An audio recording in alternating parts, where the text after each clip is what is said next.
নমস্কার। শ্রী শ্রী রামকৃষ্ণ কথামৃত প্রথম ভাগ, সপ্তম পরিচ্ছেদ। নরেন্দ্র হোমা পাখি। এই ছেলেটিকে দেখছো, এখানে একরকম দুরন্ত ছেলে। বাবার কাছে যখন বসে যেমন জুজুটি, আবার চাঁদনিতে যখন খেলে তখন তার এক মূর্তি। এরা নিত্য সিদ্ধের থাক। এরা সংসারে কখনো বদ্ধ হয় না। একটু বয়স হলেই চৈতন্য হয় আর ভগবানের দিকে চলে যায়।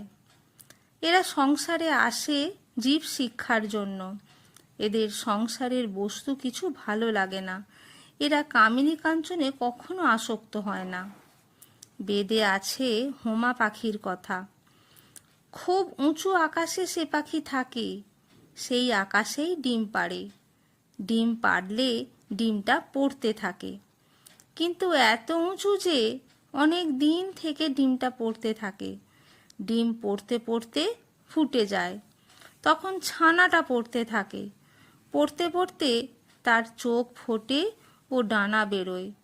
চোখ ফুটলেই দেখতে পায় যে সে পড়ে যাচ্ছে, আর মাটিতে লাগলে একেবারে চুরমার হয়ে যাবে।